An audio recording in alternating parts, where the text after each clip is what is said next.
విజయవాడ కనకదుర్గమ్మకు ఆ పేరు ఎలా వచ్చిందో మీకు తెలుసా? 5-6 శతాబ్దాల క్రితం విజయవాడ ఇంద్రకీలాద్రి మీద అసలు ఎలాంటి ఆలయం లేదు. ఆ రోజుల్లో అమ్మవారు ఒక పెద్ద రాతిబండ మీద చింతామణి కాళి రూపంలో వెలిశారు. ఆ రూపం అంత భయంకరంగా ఉండేది కాబట్టి ఆమెను చూడడానికి ప్రజలెవరికీ ధైర్యం సరిపోయేది కాదు. రాత్రైందంటే చాలు అమ్మవారు గొలుసుల శబ్దంతో ఊరి వీధుల్లో సంచరిస్తున్నట్టుగా ప్రజలకనిపించేది. అందుకే సాయంత్రం పడగానే ఇళ్ల తలుపులు బిగించి లోపలే ఉండేవారు.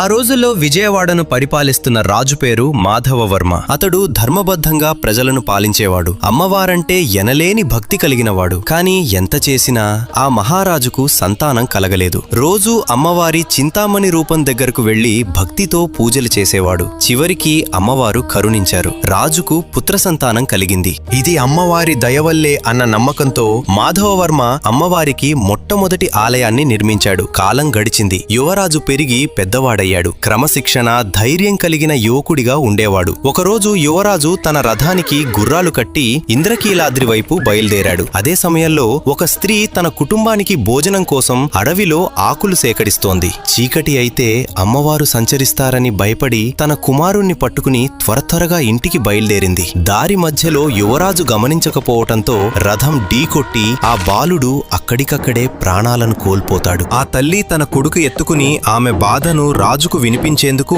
చర్మగట్టను మోగించింది. రాజు ఎటువంటి పక్షపాతం లేకుండా నేరానికి శిక్ష తప్పదు అంటూ తన కుమారుడికే మరణదండన విధించాడు. మాధవవర్మ తన తీర్పును స్వయంగా తన చేతులతో అమలు చేశాడు. ఆ దృశ్యం చూసి ఊరి ప్రజలంతా కన్నీళ్లు పెట్టుకున్నారు. అంతలో నల్ల మబ్బులు ఆకాశాన్ని కమ్మేశాయి. ఒక్కసారిగా ఆకాశం నుంచి బంగారు నాణేల వర్షం కురిసింది. ప్రజలు ఆశ్చర్యంతో, ఆనందంతో ఆ నాణేలను ఏరుకుంటున్నారు. కాని రాజు మాత్రం మబ్బుల్లో అమ్మవారి రూపాన్ని చూస్తూ, నువ్వే ప్రసాదించి నువ్వే బలి కోరుకున్నావా అమ్మా అని కన్నీళ్లతో అడిగాడు. అప్పుడే అమ్మవారి మహిమ జరిగింది. యువరాజు మరియు ఆ స్త్రీ కుమారుడు ఇద్దరూ లేచి పరిగెత్తుకుంటూ వచ్చారు. రాజు ఆనందంతో తన కుమారుణ్ణి హత్తుకుని కన్నీళ్లతో కృతజ్ఞతలు చెప్పాడు. ఆ రోజు కనకవర్షం కురిసింది కాబట్టి ఆ రోజు నుంచి ప్రజలు అమ్మవారిని కనకదుర్గమ్మగా కొలిచారు. కనకదుర్గమ్మ అంటే మీకు ఇష్టం ఉంటే జై కనకదుర్గమ్మ అని కామెంట్ చేయండి. జై కనకదుర్గమ్మ.